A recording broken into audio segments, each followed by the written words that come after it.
You are falling, not metaphorically, not in a dream yet. You are lying still, your eyes are closed, and every muscle in your body is releasing. And then something drags you back. A jolt. A full-body twitch that wakes you up for no apparent reason. You were not falling. Nothing was wrong, and yet your brain just fired every alarm in the building. Here is what makes this strange. The human animal is, by most measures, a remarkably sophisticated machine. Voluntary movement, language, abstract reasoning across decades. But approximately 75% of what your body does at any given moment is not under your conscious control.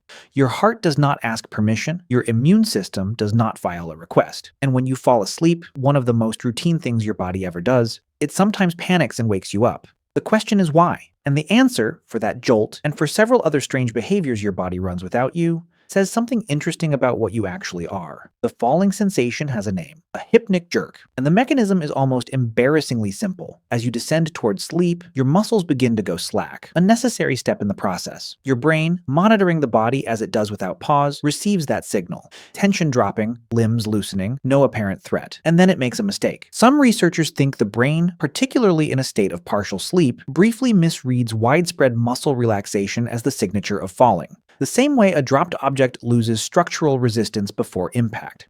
The brain cannot afford to wait and verify, so it fires a motor response meant to brace for a landing that is not coming. The result is a contraction you did not request, in a body that was perfectly safe because a system operating below your awareness ran the wrong calculation. It is more likely when you are sleep-deprived or under sustained stress. The brain, taxed and imprecise, pulls the alarm more easily. You will probably do this again tonight. Yawning operates on a different mechanism, but it shares one uncomfortable feature. You are not running it. When you are tired, your breathing tends to become shallow. Carbon dioxide builds in the bloodstream. A yawn is the body's correction, a deep, involuntary breath that draws in more oxygen and clears the excess. That part is straightforward. The stranger part is what happens when someone near you yawns. You are, on average, 6 times more likely to yawn after witnessing another person yawn. The leading explanation is social mirroring, a form of behavioral synchronization in which observing a useful action in another individual triggers the impulse to perform it yourself.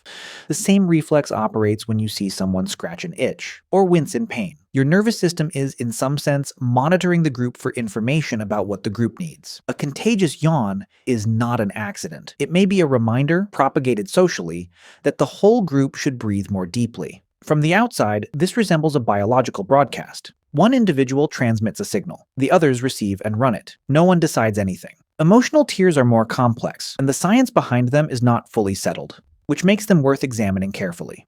The eye produces tears continuously. Reflexive tears form in response to physical irritants: smoke, debris, sudden dryness. These are maintenance functions. But emotional tears are chemically distinct. They contain higher concentrations of certain proteins and stress hormones that reflex tears do not. 2 explanations compete. The first is physiological. The physical act of crying may help the body excrete stress-related compounds, reducing their concentration in the system.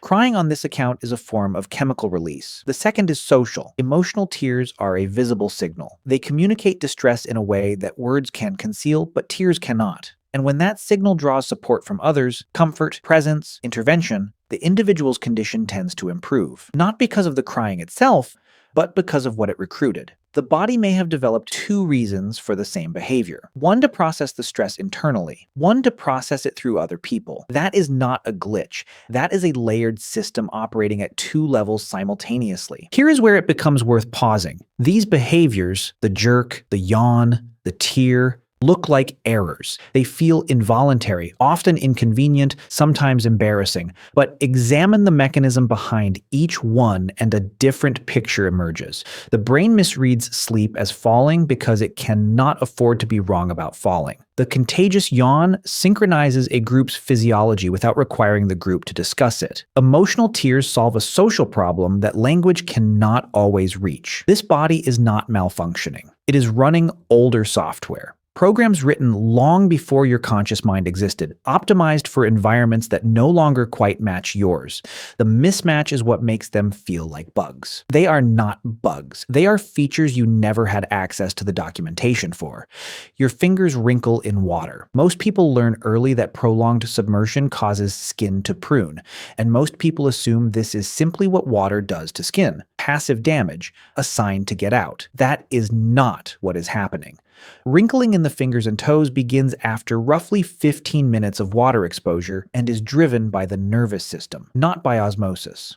The blood vessels beneath the skin's surface contract, causing the skin to pucker inward in a pattern that increases friction on wet surfaces. Effectively the same principle behind tire treads. It is a grip adaptation. The body detects sustained water exposure and prepares the hands for handling slippery objects. This response is absent in individuals with peripheral nerve damage, which confirms it is not a passive effect of hydration. You need more than 12 hours of continuous submersion before there is any meaningful harm. The wrinkles appear long before that, not as a warning, but as preparation. The body was not telling you to get out of the water. It was equipping you to stay in it. Shivering is the most mechanically obvious item on this list, and probably the most underestimated. When your core temperature drops, skeletal muscles begin contracting and releasing in rapid, shallow cycles. This generates heat, the same metabolic byproduct that exercise produces, but driven entirely by the body without any voluntary movement on your part. 15 minutes of continuous shivering produces roughly the same caloric burn as an hour of moderate cycling. But the more interesting output is not the heat. Shivering triggers the release of a hormone called irisin, which promotes the conversion of white fat to brown fat, the metabolically active type, and improves glucose metabolism in ways that researchers are still studying in relation to metabolic disease. Here is the catch.